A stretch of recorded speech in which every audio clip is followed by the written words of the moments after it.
Turabasuhuje tunabaha ikaze bakunzi uyu umurongo ni HD Global Media, ni umurongo w'abanyarwanda, ni umurongo ubacaho amakuru agezweho mu Rwanda ndetse no hirya no hino ku isi, haba mu makuru asanzwe ndetse no mu minisiporo, rimwe tuzajya tubahereza n'imyidagaduro.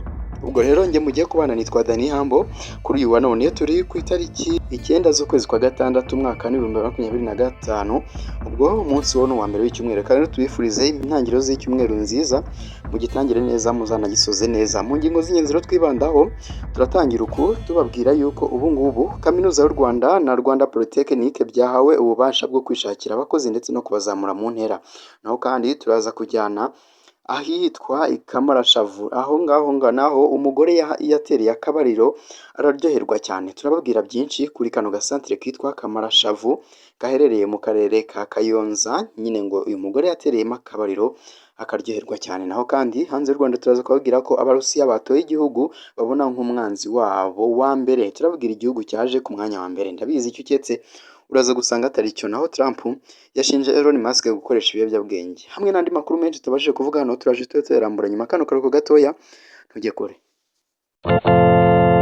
HD Global Media. Reka amakuru yacu uyu munsi tuyatangire tubatembereza, tubabwire ko abatuye mu isantere ya Kamarashavu iherereye mu karere ka Kayonza mu murenge wa Kabare, bavuga ko iri zina ryaturutse ku mugore wahahuriye n'abagabo, nuko bahaterera akabariro maze si ukuryoherwa karahava, arishima bituma ahita iri zina ryamenyekanye cyane.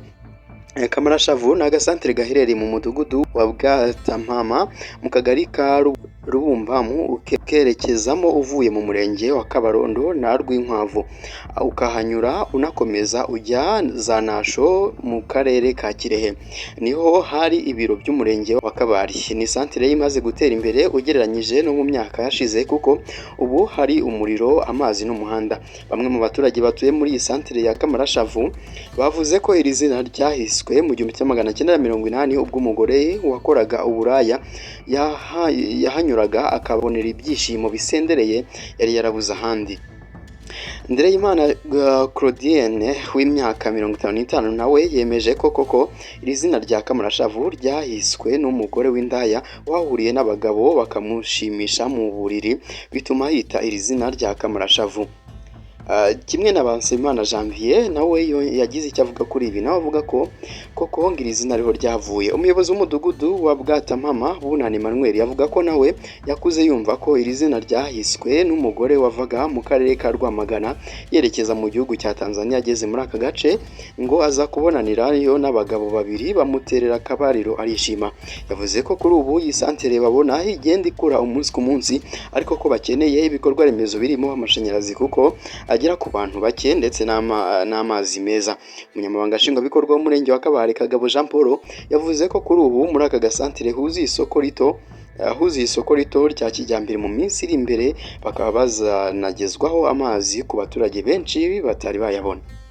Tuva aho tubabwira ko Kaminuza y'u Rwanda UR n'ishuri rikuru ry'imyuga n'ubumenyingiro Rwanda Polytechnic byakiranye yombi stati yihariye yahawe amashuri makuru na za kaminuza bya leta, ibiha ububasha bwo kwishakira abakozi no kubazamura mu ntera bidasabye ko hari urundi rwego rubanza kubyemeza. Ni icyemezo cyasohotse mu igazeti ya leta cyo kuwa 3 Kamena 2025.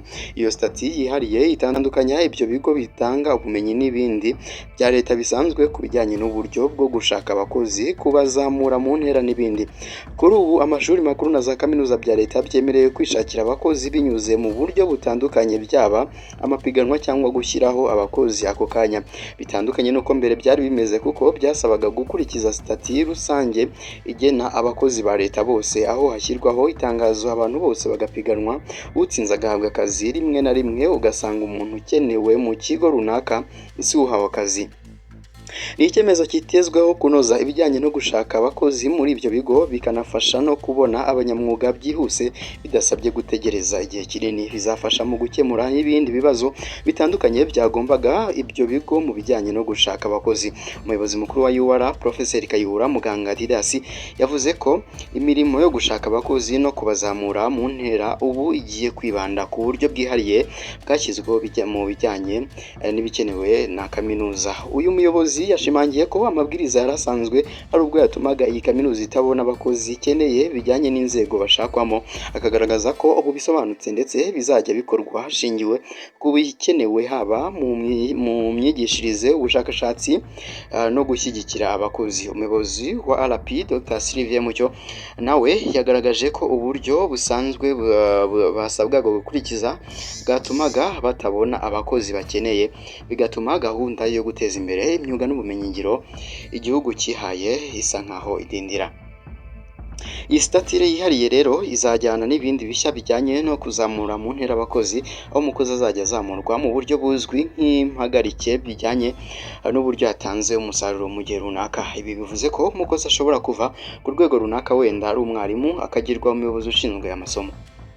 Hanze y'u Rwanda reka tubabwire ko Perezida Donald Trump yashinje umunyemari Elon Musk wari inshuti ye magara ndetse bakoranye bya hafi kuva yakongera gutorerwa kuyobora Amerika gukoresha ibiyobyabwenge. Amakuru dukesha Washington Post avuga ko Trump yari amaze iminsi yarabwiye abakozi bo muri White House kwitondera Elon Musk, asaba Vice President J.D. Vance kwigengesera mu byo amubwira byose. Umubano wa Trump na Elon Musk watangiye kuvugwamo urunturuntu ubwo uyu munyemari yasezeraga ku buyobozi bw'ikigo gifite inshingano zo gufasha guverinoma ya Amerika kugabanya amafaranga ikoresha. Yifashishije urubuga nkoranyambaga rwa X, Elon Musk yahise atangira kwandika ko yatandukanye na Trump kuko adashyigikiye umushinga we w'itegeko ry'ingengo y'imari. Uyu mugabo yakomeje yibasira Trump avuga ko iyo atamugira atari gutsinda amatora ya perezida, ndetse agaragaza ko hakwiriye gutangira urugendo rwo kumweguza. Kimwe mu byavugishije abantu benshi ni ubutumwa Elon Musk yashyize hanze avuga ko Trump afite aho ahuriye n'ibyaha byo guhohotera abagore byahamijwe Jeffrey Epstein, ariyo mpamvu yanze gushyira hanze inyandiko z'ibyaha uyu mugabo yakoze. Nyuma yo kwibasirwa bikomeye, Donald Trump yatangiye guhamagara abantu batandukanye kuri telefone ababwira ko Elon Musk yabaswe n'ibiyobyabwenge. Mu bihe bitandukanye Elon Musk yagiye ashinjwa gukoresha ibiyobyabwenge cyane cyane igihe yari mu bikorwa byo kwamamaza Donald Trump.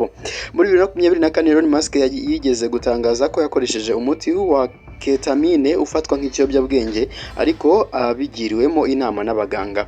Uko gukoresha ibiyobyabwenge bivugwa ko aribyo byagiye biba intandaro y'amakimbirane Elon Musk yagiranye n'abayobozi ba Amerika barimo umuyobozi wa White House Susan Wiles na Minisitiri w'Imari Scott Bessent. Habuze gato ngo bafatane mu mashati. Naho dusoza reka tubabwire ko mu Burusiya hakozwe ubushakashatsi abaturage basabwa kuvuga igihugu babona kibabangamiye cyangwa se kitababaniye neza.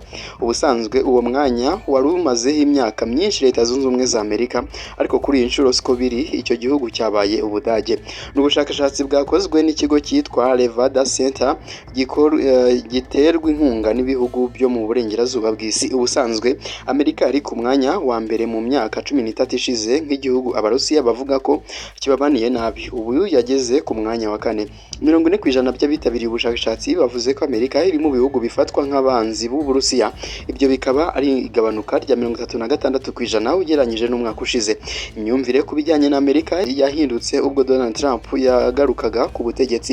Nk'uko ubushakashatsi bubigaragaza, Ubudage ubu nibwo bufatwa nk'igihugu cya mbere kireba nabi Uburusiya, aho 56% by'ababajijwe uko babibona.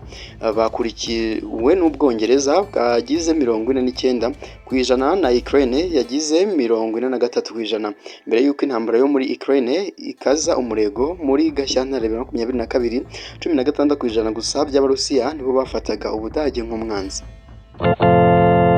HD Global Media.